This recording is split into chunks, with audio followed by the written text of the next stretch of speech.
Last night, San Diego Latino Film Festival celebrated a return to watching movies in person with a documentary tribute to actor Pepe Serna. I'm maybe a traditionalist in the sense that I like watching my movies in a dark room with a lot of people on a big screen. So to be able to get back to those basics is really amazing to me. Those basics are getting an upgrade with the festival's new location at AMC Mission Valley Theaters. Westfield Mission Valley Mall is also offering benefits, says festival founder Ethan Von Tilo. They've been very supportive to us these past few years during the pandemic. They in fact gave us a free storefront this past 2 years where we've been having our educational classes for our youth media and tech camps and our teen producers project. And so it was a natural fit to also have the San Diego Latino Film Festival here. And we've taken over this old restaurant. We have a stage outside. So when people come to see the movies, they're going to see a lot of activities. We call it our festival village.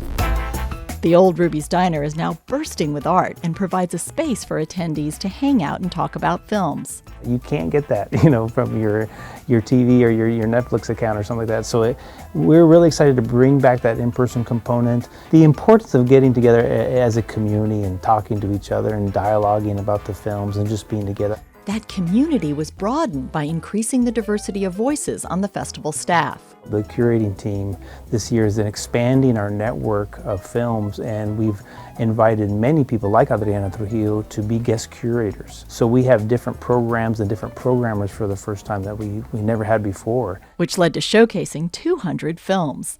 I told the team, let's show less films because it's a pandemic, we don't know who's going to come, but yet they programmed more of the films than ever.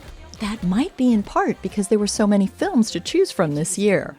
Even though everyone was in the pandemic, I think creatives really went out of their way to find innovative ways to make movies. There's always innovation in my favorite sidebar, Un Mundo Extraño Showcase. This collection of shorts and features always highlights audacious filmmaking. There's a very almost like old school slasher called Al Morir al Matinee, which is like Death by Matinee almost. It's like a giallo-inspired like slasher film set in a movie theater.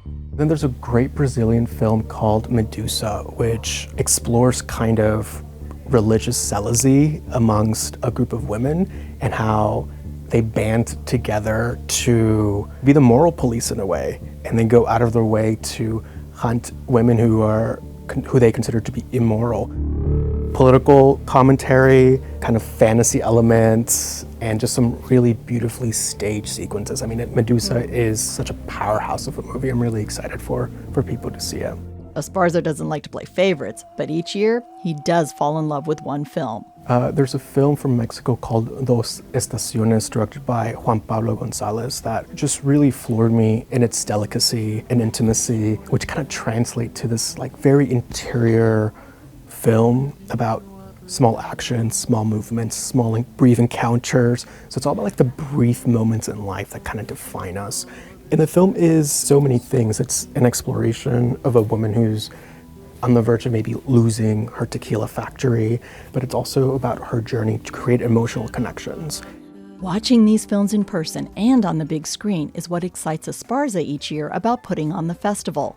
Whenever like I'm not on the floor, I'm usually like in the hallway watching a film or rewatching a movie and being like, okay, that looks so much better on the big screen. That's kind of like my takeaway whenever I watch these movies at the festival.